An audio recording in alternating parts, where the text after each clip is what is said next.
Bonjour, c'est Guillaume. J'ai lu aujourd'hui une information vraiment étonnante. Je laisse donc la parole à John qui va vous en parler.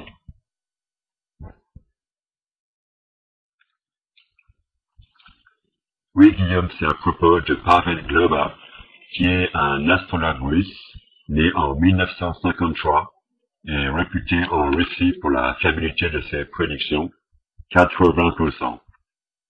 Sa clientèle se compose de personnalités, de hauts fonctionnaires, d'hommes d'affaires et d'hommes politiques.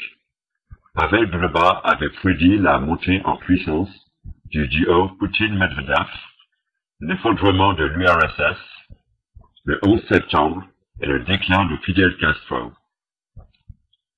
Il prévoit l'assassinat du président des USA en 2011. Barack Obama aura le même destin que John Kennedy en 2011, selon Globa, qui prévoit également qu'une troisième guerre mondiale commencera après l'assassinat d'Obama. Globa ne décrit pas précisément les événements, mais perçoit une situation similaire à celle mise en place lors de l'assassinat de John Fitzgerald Kennedy. Selon Globa, nous ne pouvons pas à proprement parler d'apocalypse pour 2012. Il s'agit plutôt d'une crise de conscience. Globa estime que la question de l'apocalypse est dans nos esprits, le calendrier maya intervenant au niveau de l'absolu inconscient.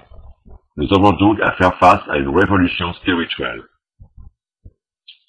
Au niveau de la Russie en 2012, Pavel Globa prédit du calme, de la stabilité et la continuité politique jusqu'en 2012. Ensuite, lorsque Saturne sera en Scorpion, de profonds changements interviendront sur une période de 4 ans, c'est-à-dire de 2012 à 2016. L'élection présidentielle russe aura lieu en 2012. Poutine pourrait reprendre la main. Il prévoit aussi que la crise prendra fin en 2020. Pavel Globa prédit que la crise systémique globale atteindra son apogée en 2012, mais des difficultés globales sont à prévoir en 2016-2017. Pour la Russie, plusieurs pics risquent de précipiter le pays dans la récession en 2012, 2014 et 2016. La sortie de crise se situe fin 2019, début 2020.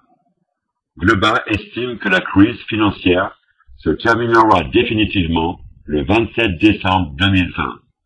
À cette date, les systèmes politiques et économiques du monde entier auront complètement changé.